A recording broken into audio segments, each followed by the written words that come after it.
Hello ಸ್ನೇಹಿತರೆ, ಹೇಗಿದ್ರೆ ಎಲ್ಲರೂ? ಸಿಂಪಲ್ಲಾಗಿ ತುಂಬ ರುಚಿಕರವಾದ ಚಿಕನ್ ದಮ್ ಬಿರಿಯಾನಿ ಮಾಡಿ ತೋರಿಸ್ತಾ ಇದ್ದೀನಿ.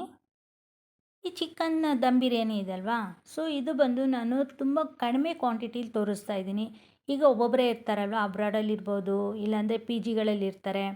ಮತ್ತು ಒಬ್ಬೊಬ್ಬರೇ ಇರ್ತಾರಲ್ಲ, ವರ್ಕಿಂದ ಎಲ್ಲಾದರೂ ಹೊರಗಡೆ ಔಟ್ ಆಫ್ ಸ್ಟೇಷನ್ ಇರ್ತಾರೆ. ಅವರೆಲ್ಲ ಸಿಂಗಲ್ ಆಗಿರೋ ಕಾರಣ ಜಾಸ್ತಿ ಮಾಡ್ಕೊಳಕ್ಕಾಗಲ್ಲಲ್ವಾ, ಅಂಥವ್ರಿಗೋಸ್ಕರ ಅಂತಲೇ ನಾನು ಕಡಿಮೆ ಕ್ವಾಂಟಿಟಿಲಿ ಮಾಡಿ ತೋರಿಸ್ತಾ ಇದ್ದೀನಿ.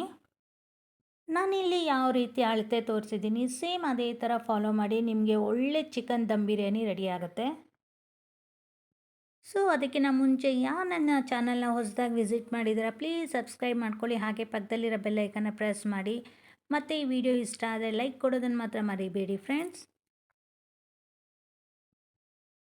ಸೊ ನೀವು ಮಾಡೋ ಒಂದು ಲೈಕ್ ಇರ್ಬೋದು, ಕಮೆಂಟ್ ಆಗ್ಬೋದು, ಇವೆಲ್ಲನೂ ನಮಗೆ ಒಂದು ಒಳ್ಳೆ ಮೋಟಿವೇಶನ್ ಸಿಗುತ್ತೆ ಒಳ್ಳೊಳ್ಳೆ ವೀಡಿಯೋನ ಮಾಡೋದಕ್ಕೋಸ್ಕರ. ನಾನಿಲ್ಲಿ 1 ಪರ್ಸನ್ಗೆ ಮಾಡ್ತಾ ಇರೋದಕ್ಕೋಸ್ಕರ 300 ಗ್ರಾಮ್ಸ್ ಚಿಕನ್ ತೊಗೊಂಡಿದ್ದೀನಿ. ಸೊ ಈ ಬಿರಿಯಾನಿ ಬಂದು 2 ಟೈಮ್ಸ್ಗಾಗುತ್ತೆ, ಆ ಥರ ತೊಗೊಂಡಿದ್ದೀನಿ ಇಲ್ಲಿ. ಸೊ ಇದನ್ನೆಲ್ಲ ನಾನು ಏನೇನು ಇಲ್ಲಿ ಪದಾರ್ಥ ಹೇಳಿದ್ದೀನಿ ಅದನ್ನೆಲ್ಲ ಮಿಕ್ಸ್ ಮಾಡಿಕೊಂಡು 1 ಅವರ್ ಇದನ್ನು ಮ್ಯಾರಿನೇಟ್ ಮಾಡಿ. ನಾವು ಚಿಕನ್ನ ಮ್ಯಾರಿನೇಟ್ ಮಾಡಿಡಬೇಕಲ್ಲ 1 ಅವರು. ಸೊ ಆ ಗ್ಯಾಪಲ್ಲಿ ನಾನು ಏನು ಮಾಡ್ಕೊಳ್ತೀನಿ ಅಂದರೆ ಫ್ರೈಡ್ ಆನಿಯನ್ನ ರೆಡಿ ಮಾಡ್ಕೊಳ್ತೀನಿ. ಸೊ ಅದನ್ನು ಫ್ರೈಡ್ ಆನಿಯನ್ ಒಂದು ರೆಡಿ ಇತ್ತು ಅಂದರೆ ನಾವು ಆರಾಮಾಗಿ ಮಾಡ್ಕೋಬೋದು. ಸೊ ನಿಮ್ಗೆ ಏನಾದರೂ ಆಗಿಲ್ಲ ಅಂದರೆ ಇವಾಗ ಸೂಪರ್ ಮಾರ್ಕೆಟಲ್ಲೆಲ್ಲ ನಿಮಗೆ ಫ್ರೈಡ್ ಆನಿಯನ್ ಅವೈಲೇಬಲ್ ಇದೆ, ನೀವು ಅದನ್ನು ತೊಗೊಳ್ಬೋದು. ಇನ್ನು ಹಾಫ್ ಆನ್ ಅವರ್ ಇದೆ ಅಂತ ಹೇಳುವಾಗ 250 ಗ್ರಾಮಷ್ಟು ಬಾಸ್ಮತಿ ರೈಸ್ ತೊಗೊಳ್ತೀನಿ ನಾನು. ಅದನ್ನು ಚೆನ್ನಾಗಿ ವಾಶ್ ಮಾಡಿ ಹಾಫ್ ಆನ್ ಅವರ್ ಅದನ್ನು ಸೋಕ್ ಮಾಡಿಡ್ತೀನಿ. ನಾವು ಈ ಪ್ರಿಪ್ರೇಷನ್ ಎಲ್ಲ ಮಾಡ್ಕೊಳ್ಳೋ ಅಷ್ಟರಲ್ಲಿ ನಮಗೆ ಚಿಕನ್ ಎಲ್ಲ ಫುಲ್ಲು ಮ್ಯಾರಿನೇಟ್ ಆಗಿ ರೆಡಿಯಾಗಿರುತ್ತೆ. ಸೊ ಇದೇನು 1 ಅವರೇ ನೆನೆಸ್ಬೇಕು ಅಂತಲ್ಲ, 1 ಅವರ್ ನೆನೆಸಿದ್ರೆ ಸಾಕಾಗುತ್ತೆ. ಬಟ್ ಅದೇ ನೀವು ಫಸ್ಟೇ ಮಾಡಬೇಕು ಅಂದ್ಕೊಂಡ್ರೆ 1 ನೈಟ್ ಫುಲ್ಲು ನೆನೆಸಿಡಿ. ಅದರಲ್ಲಿ ಚಿಕನ್ ಫುಲ್ಲು ಟೆಂಡರೈಸ್ ಆಗುತ್ತೆ. ಹಾಗೆಯೇ ಉಪ್ಪು ಖಾರ ಎಲ್ಲ ಚೆನ್ನಾಗಿ ಹಿಡ್ದಿರುತ್ತೆ ಚಿಕನ್ನಲ್ಲಿ. ಬಿರಿಯಾನಿಗಳನ್ನ ನಾವು ಎಷ್ಟೋ ವಿಧವಾಗಿ ಮಾಡ್ಕೊಳ್ತೀವಲ್ವ, ಸೊ ಇದು ಬೇರೆ ಸಿಂಪಲಾಗಿ ಮಾಡಿ ತೋರಿಸ್ತಾ ಇದ್ದೀನಿ. ಸೊ ಇದನ್ನು ನೀವು ಟ್ರೈ ಮಾಡಿ ನೋಡಿ, ಡೆಫಿನೆಟ್ಲಿ ನಿಮಗೆ ತುಂಬಾ ಇಷ್ಟ ಆಗುತ್ತೆ ಈ ಟೇಸ್ಟ್. ನಾನಿಲ್ಲಿ 1 ಪರ್ಸನ್ಗೆ ಅಂತ ತೋರಿಸ್ತಾ ಇದ್ದೀನಲ್ವ, ಸೊ ಇದನ್ನೇ 1/2 kg ಚಿಕನ್ನು, 1/2 kg ಬಾಸ್ಮತಿ ರೈಸ್ನ ನಾವು ಯೂಸ್ ಮಾಡಬೇಕು ಅಂತ ಅಂದರೆ ಇಲ್ಲಿ ನಾನು ಏನು ಆನಿಯನ್ನು ಟೊಮೆಟೊ ಎಲ್ಲ ತೋರಿಸಿದ್ದೀನಿ. ಸೊ ನೀವು ಅದನ್ನು ಡಬಲ್ ಕ್ವಾಂಟಿಟಿಲಿ ತೊಗೊಂಡು ಮಾಡ್ಕೋಬೇಕಾಗತ್ತೆ. ನಾನು 2 ದಪ್ಪ ಸೈಜ್ ಬರುತ್ತಲ್ಲ ಆನಿಯನ್ನ, ಅದನ್ನು 2 ತೊಗೊಂಡು ಸ್ಲೈಸಾಗಿ ಕಟ್ ಮಾಡಿ ಅದನ್ನು ಡೀಪ್ ಫ್ರೈ ಮಾಡಿ ಇಟ್ಕೊಂಡಿದ್ದೆ. ಅದನ್ನು ಈಗ ಮಿಕ್ಸಿಂಗಿಗೆ ಒಂದನ್ನು ಹಾಕ್ತೀನಿ, ಇನ್ನೊಂದು ಅರ್ಧ ಗಾರ್ನಿಷಿಂಗ್ ಹಾಕ್ತೀನಿ. ಅಂದರೆ ನಾವು ಲೇಯರ್ ಮಾಡ್ತೀವಲ್ಲ, ಸೊ ಆವಾಗ ಹಾಕ್ತೀನಿ.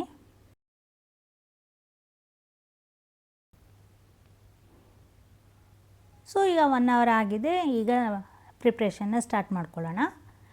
ನಾನೀಗ ಆನಿಯನ್ನ ನಾನು ಡೀಪ್ ಫ್ರೈ ಮಾಡಿ ಇಟ್ಕೊಂಡಿದ್ನಲ್ವ, ಸೊ ಅದೇ ಆಯಿಲ್ನೇ ಹಾಕ್ಕೊಳ್ತಾ ಇದ್ದೀನಿ ನಾನು. ಅದು ಹಾಕೋದ್ರಿಂದ ಅದು ಟೇಸ್ಟ್ ಅನ್ನೋದು ಇನ್ನೂ ಇನ್ಹ್ಯಾನ್ಸ್ ಆಗುತ್ತೆ. ಅದಕ್ಕೋಸ್ಕರ ಇಲ್ಲಿ ನಾನು ಚಕ್ಕೆ ಲವಂಗ ಎಲ್ಲ ಏನೂ ಹಾಕ್ತಾ ಇಲ್ಲ, ಜಸ್ಟ್ ಮರಾಠಿ ಮೊಗ್ಗು ಮತ್ತು ಕಲ್ಲುವ ಇಂಥದ್ದು ಮಾತ್ರನೇ ಹಾಕ್ತಾ ಇರೋದು. ನೀವು ಬೇಕಾದ್ರೆ ಚಕ್ಕೆ ಲವಂಗ ಎಲ್ಲ ಹಾಕ್ಕೋಬೋದು.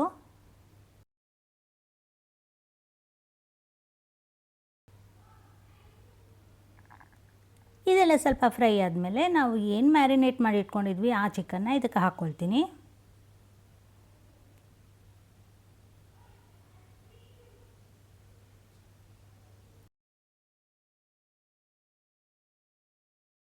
ಇದನ್ನು ಮೀಡಿಯಮ್ ಫ್ಲೇಮಲ್ಲಿ ಚೆನ್ನಾಗಿ ಫ್ರೈ ಮಾಡ್ಕೊಳ್ತೀನಿ.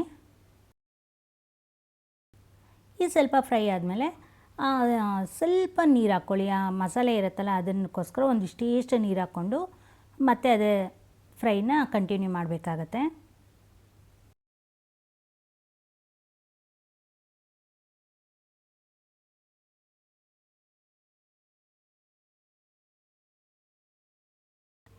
ಚಿಕನ್ನ ನಾವು ಈ ಥರ ಫ್ರೈ ಮಾಡಿ ಮಾಡೋದ್ರಿಂದ ಆ ಗ್ರೇವಿ ಅನ್ನೋದು ತುಂಬಾ ಟೇಸ್ಟಾಗುತ್ತೆ. ಹಾಗೆಯೇ ಬಿರಿಯಾನಿಲಿ ಚಿಕನ್ ಪೀಸಸ್ ಇದೆಯಲ್ಲ, ಒಳ್ಳೆ ಟೇಸ್ಟಿಯಾಗಿ ಒಳ್ಳೆ ಟೆಂಡರೈಸ್ ಆಗಿ ಇರುತ್ತೆ. ಸೊ ಈಗ ಇದನ್ನೇ ಲಿಡ್ ಕ್ಲೋಸ್ ಮಾಡಿ ಒಂದು ಸ್ವಲ್ಪ ಹೊತ್ತು ಬೇಯಿಸ್ಕೊಳ್ತೀನಿ. ಈಗ ನಾವು ರೈಸ್ನ ರೆಡಿ ಮಾಡ್ಕೊಳ್ಳೋಣ. ಅದಕ್ಕೆ ನಾನು ಒಂದು ಸ್ವಲ್ಪ ದೊಡ್ಡ ಪಾತ್ರೆಯಲ್ಲಿ ನೀರು ಇಟ್ಕೊಂಡಿದ್ದೀನಿ. ಆ ನೀರು ಬಿಸಿ ಆದಮೇಲೆ ಏನು ಮಾಡಬೇಕು ಅಂತ ನೆಕ್ಸ್ಟ್ ಪ್ರೋಸೆಸ್ ನೋಡೋಣ, ಓಕೆನಾ?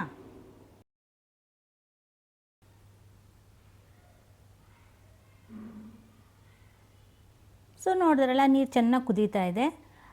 ಇದಕ್ಕೆ ಸ್ವಲ್ಪ ಸಾಲ್ಟ್ ಹಾಕ್ಕೊಳ್ತೀನಿ. ಸಾಲ್ಟ್ ಸ್ವಲ್ಪ ಜಾಸ್ತಿನೇ ಇರಬೇಕಾಗತ್ತೆ, ಹಾಗಾಗಿ ಸ್ವಲ್ಪ ಜಾಸ್ತಿನೇ ಹಾಕ್ಕೊಳ್ಳಿ ಇದಕ್ಕೆ. ಆಮೇಲೆ ಸ್ವಲ್ಪ ಕೊತ್ತಂಬರಿ ಮತ್ತು ಪುದೀನ ಹಾಕ್ಕೊಂಡಿದ್ದೀನಿ, ಸ್ವಲ್ಪ ಗರಂ ಮಸಾಲ ಮತ್ತು ಒಂದು ಸ್ವಲ್ಪ ತುಪ್ಪ ಹಾಕ್ಕೊಂಡಿದ್ದೀನಿ. ತುಪ್ಪ ಹಾಕ್ಕೋಬೋದು, ಇಲ್ಲಾಂದರೆ ಎಣ್ಣೆ ಆದರೂ ಹಾಕ್ಕೋಬೋದು. ಸೊ ಅದು ಹಾಕ್ಕೊಂಡು ನಾನು ಏನು ಬಾಸ್ಮತಿ ರೈಸ್ನ ಹಾಫ್ ಆನ್ ಅವರ್ ನೆನೆಸಿಟ್ಟಿದ್ನಲ್ವ ಅದನ್ನು ಹಾಕ್ಕೊಳ್ತಾಯಿದ್ದೀನಿ. ನಾವು ಯಾವುದೇ ಬಿರಿಯಾನಿ ಮಾಡಲಿ, ಅಂದರೆ ದಮ್ ಬಿರಿಯಾನಿ ಮಾಡ್ತೀವಲ್ಲ, ಸೊ ಫಸ್ಟ್ ನಾವು ಸ್ಟೆಪ್ ಫಾಲೋ ಮಾಡಬೇಕಾಗಿರೋದು ರೈಸ್. ನಾವು ರೈಸ್ನ ಎಷ್ಟು ಕರೆಕ್ಟಾಗಿ ನಾವು ಕುಕ್ ಮಾಡ್ತೀವಿ ಅಷ್ಟು ಪರ್ಫೆಕ್ಟಾಗಿ ಬಿರಿಯಾನಿ ರೆಡಿ ಆಗುತ್ತೆ. ಏನಾದರೂ ಒಂದು ಸ್ವಲ್ಪ ಏನಾದ್ರು ಬೆಂದೋಗ್ಬಿಟ್ರೂ ಬಿರಿಯಾನಿ ಟೇಸ್ಟ್ ಅನ್ನೋದು ಒಂದಿಷ್ಟು ಚೆನ್ನಾಗಿರಲ್ಲ ಸ್ನೇಹಿತರೆ. ಹಾಗಾಗಿ ನೀವು ಕರೆಕ್ಟಾಗಿ 70% ಅಷ್ಟು ಕುಕ್ ಮಾಡ್ಕೊಳ್ಳಿ, ಸಾಕಾಗತ್ತೆ. ಬಾಸ್ಮತಿ ರೈಸ್ನ ನಾವು ಹಾಫ್ ಆನ್ ಅವರ್ನ ಸೋಕ್ ಮಾಡಿದ್ವಲ್ಲ, ಹಾಗಾಗಿ ಎಷ್ಟು ಚೆನ್ನಾಗಿ ಉದ್ದುದ್ದವಾಗುತ್ತೆ, ಶಾವಿಗೆ ಥರ ಬರುತ್ತೆ ಆ ರೈಸು, ಅಷ್ಟು ಚೆನ್ನಾಗಿರುತ್ತೆ. ಇಲ್ಲಿ ನೋಡ್ತಾ ಇದ್ರಲ್ಲ, ಸೊ ಬೆಂದಿದೆ. ಈಗ ನಾನು ಎಲ್ಲ ಲೇಯರ್ ಮಾಡ್ಕೊಳ್ತೀನಿ. ಈಗ ನಾನು ಸ್ಟವ್ನ ಆಫ್ ಮಾಡಿದ್ದೀನಿ, ಆಫ್ ಮಾಡಿ ಇದನ್ನು ಲೇಯರ್ ಮಾಡ್ತಿರೋದು. ಈಗ ನಾವು ರೈಸ್ನ ಲೇಯರ್ ಮಾಡ್ತೀವಲ್ವಾ, ಸೊ ಲೇಯರ್ ಮಾಡುವಾಗ ನಾವು ಆ ಗಂಜಿಯಿಂದ ನಾವು ಎತ್ತ ಹಾಕ್ತೀವಲ್ಲ ರೈಸು, ಅದ್ರ ಜೊತೆ ಏನಾದರೂ ನೀರು ಬಂತು ಅಂದರೆ ಇದಕ್ಕೆ ಒಂದು ಸ್ವಲ್ಪ ನೀರು ಹಾಕಬೇಡಿ, ಇಲ್ಲಾಂದರೆ ಒಂದು ಸ್ವಲ್ಪ ನೀರು ಹಾಕ್ಕೋಬೇಕಾಗತ್ತೆ. ಇಲ್ಲಿ ನೋಡ್ತಾ ಇದ್ದೀರಲ್ಲ, ಕೊತ್ತಂಬರಿ ಮತ್ತು ಪುದೀನ ಹಾಕ್ತಾಯಿದ್ದೀನಿ.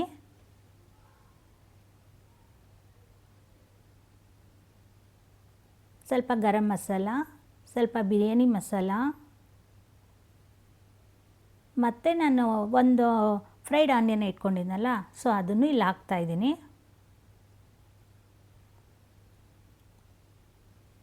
ನೋಡ್ತಾ ಇದ್ದೀರಲ್ಲ, ಸೂಪರಾಗಿ ಕಾಣಿಸ್ತಿದೆ ಅಲ್ವಾ ಸ್ನೇಹಿತರೆ? ನೀವು ಮಾಡ್ಕೊಳ್ಳಿ, ತುಂಬಾ ಟೇಸ್ಟಾಗಿದೆ ಈ ಚಿಕನ್ ದಮ್ ಬಿರಿಯಾನಿ. ಮತ್ತು ನಾನಿಲ್ಲಿ ಅರಿಶಿನ ನೀರಲ್ಲಿ ಸ್ವಲ್ಪ ಮಿಕ್ಸ್ ಮಾಡಿ ಹಾಕ್ತಾಯಿದ್ದೀನಿ, ಸ್ವಲ್ಪ ಕಲರ್ ಚೆನ್ನಾಗಿ ಕಾಣಲಿ ಅನ್ನೋದಕ್ಕೋಸ್ಕರ. ನೀವು ಬೇಕಾದರೆ ಸ್ಯಾಫ್ರನ್ನ ಹಾಲಲ್ಲಿ ಮಿಕ್ಸ್ ಮಾಡಿ ಬೇಕಾದ್ರೂ ಹಾಕ್ಕೋಬೋದು. ಆಮೇಲೆ ಒಂದು 2 ಸ್ಪೂನಷ್ಟು ತುಪ್ಪ ಹಾಕ್ಕೊಳ್ತಾ ಇದ್ದೀನಿ. ಸೊ ಬಿರಿಯಾನಿಗೆ ಒಂದು ಪಂಚನ್ನು ಕೊಡಬೇಕಲ್ವ, ಸೊ ಬರೋದೇ ಇಲ್ಲಿ ಕೇವ್ರಾ ವಾಟರಿಂದ. ಸೊ ಅದನ್ನು ಸ್ವಲ್ಪ ಹಾಕ್ಕೊಳ್ತಾ ಇದ್ದೀನಿ, ಒಂದು 1/4 ಸ್ಪೂನಷ್ಟು ಹಾಕ್ಕೊಳ್ತಾ ಇದ್ದೀನಿ ಅಷ್ಟೇ.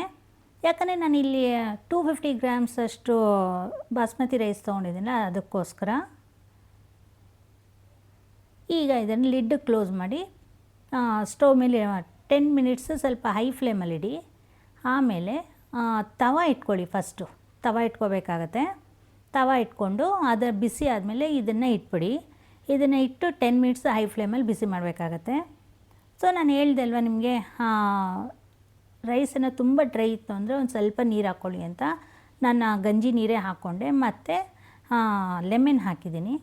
ನಾನು ಲೆಮನ್ ಫಸ್ಟೇ ಹಾಕಬೇಕಾಗಿತ್ತು, ಈಗ ಹಾಕ್ಕೊಂಡಿದ್ದೀನಿ. ಹಾಗಾಗಿ ನೀವು ಚಿಕನ್ ಮಿಕ್ಸ್ ಮಾಡ್ತಿರಲ್ಲ ಆವಾಗೇ ಹಾಕ್ಕೊಳ್ಳಿ, ಇನ್ನೂ ಚೆನ್ನಾಗಿರುತ್ತೆ. ಸೊ ಈಗ ನಾನು 10 ಮಿನಿಟ್ಸ್ ಹೈ ಫ್ಲೇಮಲ್ಲಿ ಮಾಡಿ, ಇನ್ನು 10 ಮಿನಿಟ್ಸು ಮೀಡಿಯಮಲ್ಲಿ ಇಡ್ತೀನಿ. ಆಮೇಲೆ ಇನ್ನೂ 10 ಮಿನಿಟ್ಸು ಫುಲ್ಲು ಸ್ಲೋಗಿ ಇಟ್ಬಿಡ್ತೀನಿ, ಅಂದರೆ ಲೋ ಫ್ಲೇಮಲ್ಲಿಟ್ಟು ತೆಗಿತೀನಿ. ನೋಡ್ತಾ ಇದ್ರಲ್ಲ, ದಮ್ ಹೊಡಿತಾ ಇದ್ದೀನಿ. ವಾವ್, ಅರೋಮ ಅಂತೂ ಸ್ನೇಹಿತರೆ ತುಂಬಾ ಚೆನ್ನಾಗಿ ಬರ್ತಾಯಿತ್ತು. ಟೇಸ್ಟು ಅಷ್ಟೇ ತುಂಬಾ ರುಚಿಯಾಗಿ ಬಂದಿತ್ತು. ನೀವು ಮಾಡ್ಕೊಂಡು ನೋಡಿ ಸ್ನೇಹಿತರೆ. ಸೊ ಇದನ್ನು ತುಂಬ ಸಿಂಪಲಾಗಿ ಹೇಳ್ಕೊಟ್ಟಿದ್ದೀನಿ, ಇದನ್ನು ಆರಾಮಾಗಿ ಮಾಡ್ಕೋಬೋದು. ಸೊ ಈ ವಿಡಿಯೋ ಏನಾದರೂ ಇಷ್ಟ ಆದರೆ ನನಗೆ ಒಂದು ಲೈಕ್ ಕೊಡಿ ಸ್ನೇಹಿತರೆ. ಮತ್ತು ನಾನು ನಿಮ್ಮನ್ನು ನೆಕ್ಸ್ಟ್ ವಿಡಿಯೋಲಿ ಮೀಟ್ ಮಾಡ್ತೀನಿ ಅಂತ ಹೇಳ್ತಾ ಇಲ್ಲಿಂದ ಹೊರಡ್ತಾ ಇದ್ದೀನಿ. ಇದ್ರ ಜೊತೆಲಿ ರಾಯ್ತ ಮಾಡಿದ್ದೀನಿ ಅಷ್ಟೇ, ಸಿಂಪಲ್ ರಾಯ್ತ.